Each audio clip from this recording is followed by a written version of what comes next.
Hey, fourth graders, happy Wednesday. Today is like an exciting but also a sad day today because I go to my classroom to clean out for the school year.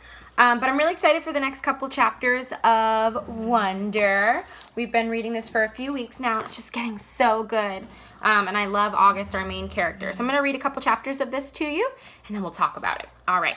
This chapter is, yesterday we read about August coming home from his first day of school and with his parents, and then we also talked about how his relationship with Jack Will has grown really, really strong. So let's keep reading and see how August is adjusting to school.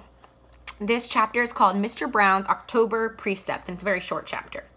Mr. Brown's precept for October was, "Your deeds are your monuments." He told us that this was written on the tombstone of some Egyptian god that died thousands of years ago. Since we were just about to start studying ancient Egypt in history, Mr. Brown thought this was a good choice for a precept. Our homework assignment was to write a paragraph about what we thought this precept meant or how we felt about it.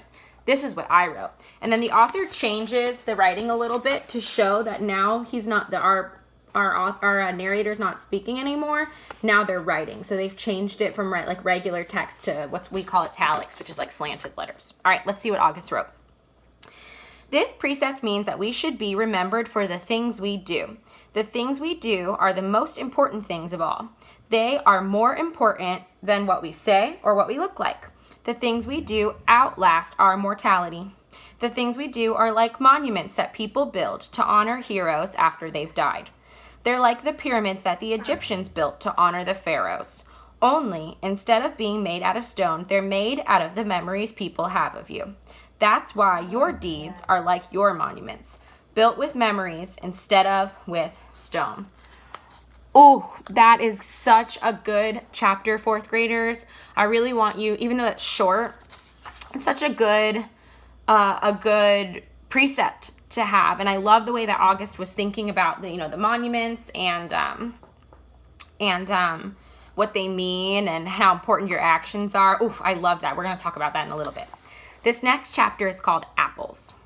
My birthday is October 10th. I like my birthday, 10/10.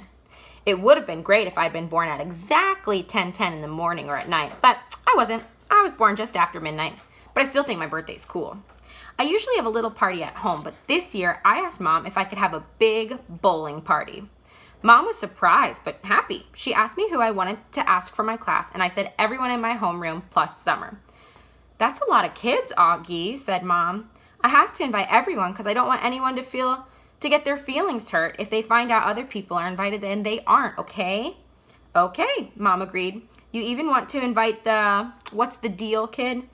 "Yeah, you can invite Julian," I answered. "Geez, Mom, you should forget about that already." "I know, you're right." A couple weeks later, I asked Mom who was coming to my party, and she said Jack, Will, Summer, Reed Kingsley, both Maxes, and a couple other kids said they were going to try to be there. "Like who?" Charlotte's mom said Charlotte had a dance recital earlier in the day, but she was going to try to come to your party if time allowed, and Tristan's mom said he might come after his soccer game. "So that's it?" I said. "That's like 5 people."